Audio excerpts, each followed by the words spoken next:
He slept beside me while loving someone else. One message shattered 12 years of marriage. He left his tablet unlocked. She opened it, and their life fell apart. But the ending wasn't betrayal, it was rebirth. And I learned that love can lie quietly in your own bed. Hello everyone, and a sincere thank you for spending your time with me today. To all of you listening from around the world, I'd love to know which city you're in. Please share it in the comments below. You're tuned in to Voices of Auntie Faye, where we explore the stories that shape us, break us, and rebuild us. Today's story is called Shattered Reflections, a journey through betrayal, strength, and the quiet courage it takes to begin again. The notification pinged at 2:47 a.m. I wasn't supposed to see it. James had left his tablet charging in the kitchen, and the screen lit up the darkness like a small explosion. A message from someone named Amber. Can't wait to see you tomorrow. Same place, same time. Miss you already. My hands went numb. I stood there in my pajamas, barefoot on the cold tile, staring at words that shouldn't exist in my marriage.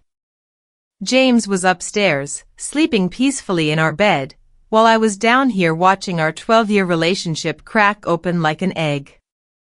I'm Lily Rose, 41 years old, a graphic designer who works from home. James and I met in college during an art history class where he fell asleep on my shoulder during a lecture about Byzantine mosaics. We laughed about it later, and that laughter turned into coffee dates, then weekend trips, then a small wedding in his parents' backyard. We had one daughter, Emma, who just turned 9 and loved painting sunsets with too much purple. I didn't scream. I didn't throw the tablet across the room. I carefully screenshotted the message, emailed it to myself, and placed the device back exactly where he left it. Then I went upstairs and lay beside him, staring at the ceiling until dawn broke through our bedroom curtains. The next morning, James kissed my forehead and said he had a client meeting downtown. He wore his navy blazer, the one that made his eyes look darker. He worked as an architectural consultant, or at least that's what I thought he did with his time. As his car pulled out of the driveway, I made a decision. I wasn't going to confront him yet. I needed to know everything. I called my best friend Violet, who worked as a private investigator. We'd known each other since high school, and she'd seen me through every major life event. When I told her what I found, she didn't gasp or offer empty sympathy. She just said, "I'll handle it. Give me 3 days." Those 3 days felt like 3 years. I continued our routine, packing Emma's lunch with heart-shaped sandwiches, kissing James goodbye each morning, designing logos for clients who had no idea my world was collapsing. I became an actress in my own life, performing the role of a happy wife while my insides twisted into knots. Violet called on the third evening. Coffee shop on Maple Street. 20 minutes. Her voice was flat, which meant the news wasn't good. She handed me a folder across the table. Inside were photos, time-stamped and dated. James entering a yoga studio I'd never heard of. James laughing with a woman who had long auburn hair and a bright smile.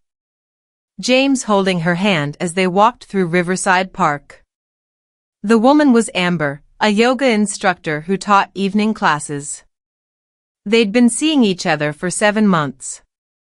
7 months. While I was attending Emma's school plays, celebrating our anniversary with homemade lasagna, planning a summer vacation to the lake house. 7 months of parallel lives. There's more, Violet said quietly. She showed me bank statements. James had opened a separate credit card, one I didn't know about. Dinners at expensive restaurants, weekend getaways to coastal towns, jewelry purchases. He'd spent over $15,000 on this affair, money that should have gone to Emma's college fund or the roof repair we'd been postponing. I didn't cry in the coffee shop. I thanked Violet, paid for our drinks, and drove home in silence. The anger came later, burning through my chest like wildfire. That night, I made a plan. Not revenge, but strategy. I contacted a divorce attorney named Margaret Weiss, a sharp woman in her 50s who'd handled my cousin's messy separation. She reviewed everything I'd gathered and nodded approvingly. "You've done the hard part already. Now we make sure you and your daughter are protected." I opened a separate bank account and began transferring money slowly, carefully. I documented everything, our assets, his spending patterns, his increasingly frequent absences. I took photos of our home, our belongings, created spreadsheets that would make any accountant proud. If James wanted to destroy our family, I would at least ensure Emma and I landed on solid ground. 2 weeks later, I followed him. Not out of suspicion anymore, but to confirm what I already knew. He drove to that same yoga studio, and I watched him embrace Amber in the parking lot. They looked happy, carefree, like people in a commercial for luxury cars. I took photos, not with anger but with cold precision. Evidence. Protection. Power. But I still wasn't ready to confront him. There was something else I needed to do first. I reached out to the yoga studio owner through their website contact form, posing as a concerned friend. I learned that Amber was going through a divorce herself. She had 2 teenage sons and an ex-husband named Oliver who'd moved to Portland last year. She was rebuilding her life, and apparently, James was part of that reconstruction. The irony wasn't lost on me. 2 people destroying families while claiming to search for happiness. I finally confronted James on a Tuesday evening. Emma was at my mother's house for the night. I'd made his favorite dinner, roasted chicken with rosemary potatoes, and poured 2 glasses of wine. We sat across from each other at the dining table we'd bought together 8 years ago.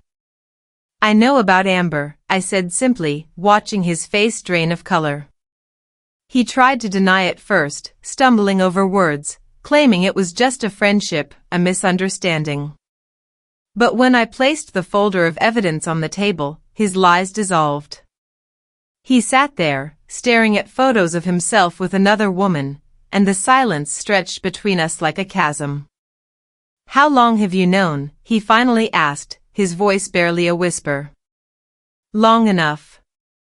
I took a sip of wine, surprised by my own calmness.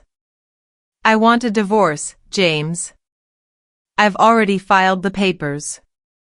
You'll be served tomorrow." His face crumpled. He tried to reach for my hand, but I pulled away. "Lily, please. I made a mistake. I can end it. We can fix this."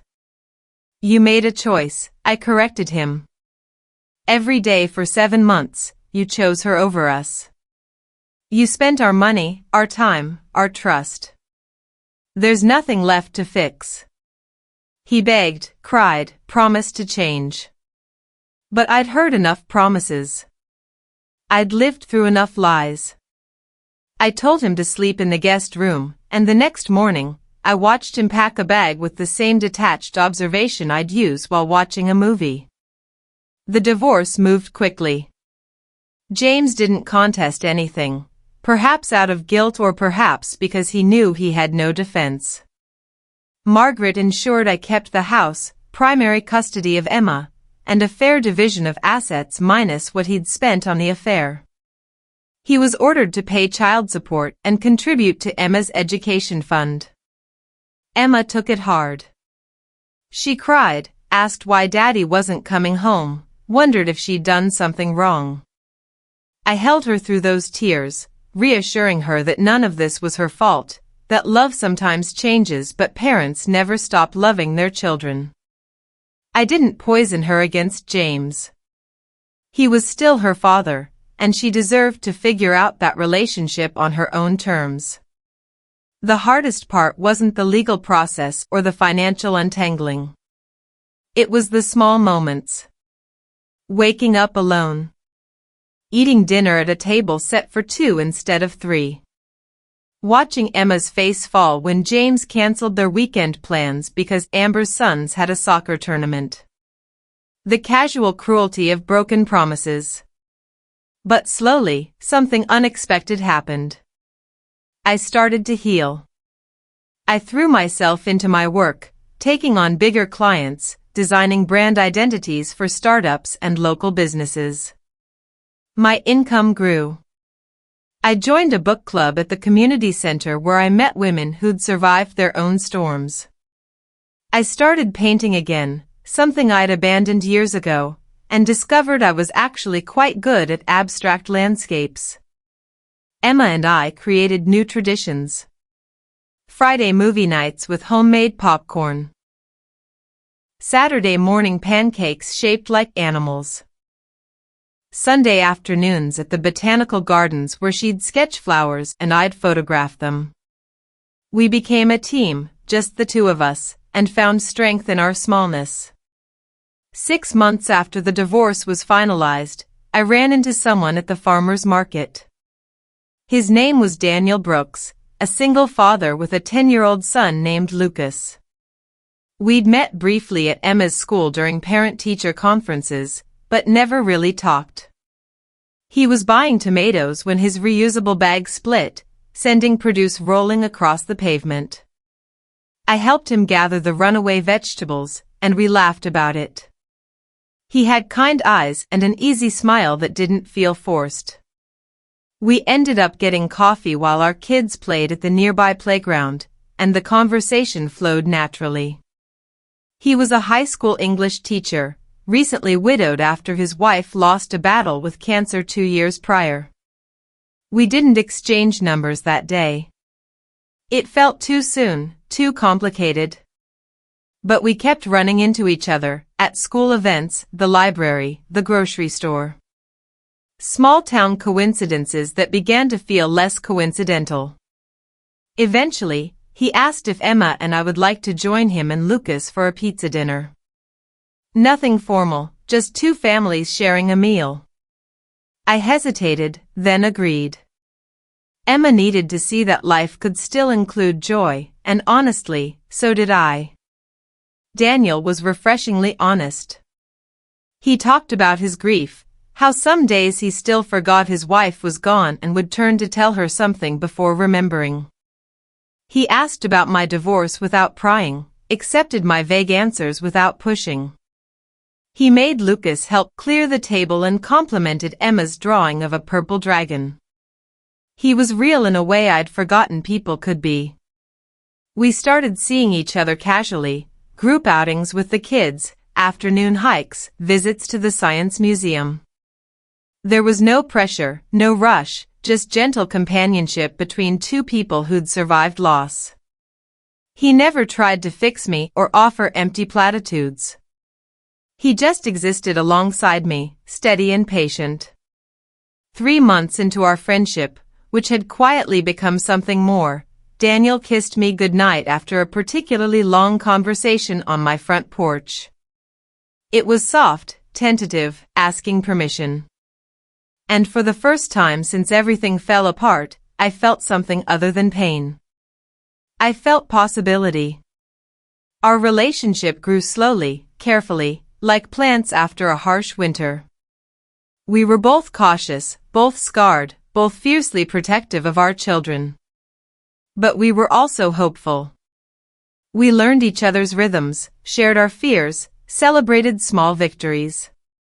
Emma adored Lucas, and they became fast friends, building pillow forts and staging elaborate puppet shows.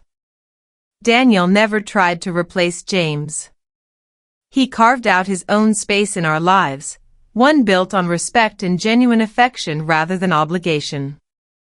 A year after our first coffee, Daniel and I were sitting on his back deck while the kids roasted marshmallows in the fire pit. He took my hand and said, I never thought I'd feel this way again. Happy, I mean. Really happy. I squeezed his fingers. Me neither.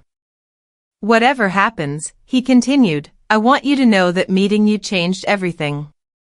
You reminded me that life doesn't end with loss. It just transforms. I learned that betrayal doesn't define you. How you respond to it does. I could have become bitter, could have taught Emma that all people disappoint, that trust is foolish. Instead, I chose to show her resilience. I demonstrated that endings can become beginnings, that pain can coexist with hope. James eventually married Amber. I heard through mutual friends that they seemed happy, though I noticed he rarely saw Emma anymore, always too busy with his new life. It hurt her, and I couldn't protect her from that disappointment. But I could show her that she was enough, that his absence was his loss, not her failure. On Emma's 10th birthday, Daniel helped me organize a surprise party in our backyard. Friends from school came, neighbors brought gifts, and my mother made her famous chocolate cake. As I watched my daughter blow out the candles, her face glowing with joy, I realized something profound. I'd survived. More than that, I'd rebuilt. Not the same life I had before, something better. Something honest. Something mine. The woman who discovered that message at 2:47 a.m. felt like a stranger now. She was softer, more naive, less certain of her own strength. The woman I'd become was harder in some ways, but also more open. I knew what I wouldn't tolerate, but I also knew what I deserved. Daniel proposed on a quiet evening 18 months after we met. Nothing elaborate, just the two of us walking along the river where we'd had our first real date.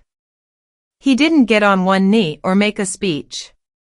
He just stopped, pulled a simple gold band from his pocket, and asked if I'd consider building a life with him. I said yes.